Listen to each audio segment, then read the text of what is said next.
অক্ষয় শব্দের অর্থ হল যা কখনো ক্ষয় হয় না বা শেষ হয় না।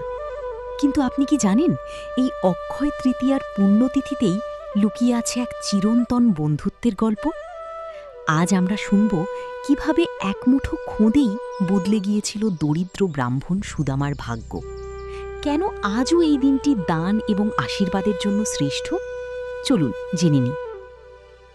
দ্বারকার রাজা শ্রীকৃষ্ণ আর অন্যদিকে তার বাল্যবন্ধু সুদামা, যার সংসারে নিত্য অভাব। একবেলা খাবার জুটলে অন্যবেলা উপোস। স্ত্রীর অনুরোধে অনিচ্ছা সত্ত্বেও সুদামা চললেন বন্ধু কৃষ্ণের সাথে দেখা করতে। কিন্তু খালি হাতে তো বন্ধুর বাড়ি যাওয়া যায় না, তাই আঁচলে বেঁধে নিলেন সামান্য কিছু খুদ বা চালের গুঁড়ো।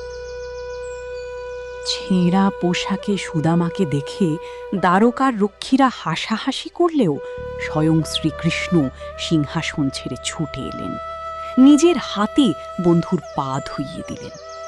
কুশল বিনিময়ের পর কৃষ্ণ হাসি মুখে জিজ্ঞেস করলেন, বন্ধু, আমার জন্য কি এনেছ? লজ্জায় সুদামা সেই খুদের পুঁটলি লুকিয়ে রাখতে চাইলেন, কিন্তু অন্তর্যামী কৃষ্ণ তা কেড়ে নিলেন। কৃষ্ণ যখন সেই খুদ এক মুঠো মুখে তুললেন, তখন থেকেই শুরু হলো অলৌকিক কাণ্ড। পুরাণে কথিত আছে, কৃষ্ণ যখন প্রথমবার সেই খুদ খেলেন, তখন সুদামার কুটির রাজপ্রাসাদে পরিণত হল। দ্বিতীয় মুঠোর সময় সুদামা পেলেন অঢেল ঐশ্বর্য। তৃতীয় মুঠো মুখে তোলার আগেই রুক্মিণী দেবী তাকে থামিয়ে দিলেন, কারণ কৃষ্ণ তখন নিজেই নিজেকে বিলিয়ে দিতে প্রস্তুত ছিলেন। এই ঘটনাটি ঘটেছিল অক্ষয় তৃতীয়ার পুণ্যলগ্নে। কৃষ্ণ শিখিয়েছিলেন, ভক্তি আর ভালোবাসা দিয়ে যা দান করা হয় তার ফল হয় অক্ষয়। তাই আজও এই দিনে মানুষ নতুন কাজ শুরু করে, সোনা কিনে কিংবা অভাবীকে দান করে, এই বিশ্বাসে যে আজকের পুণ্য কখনো ফুরবে না।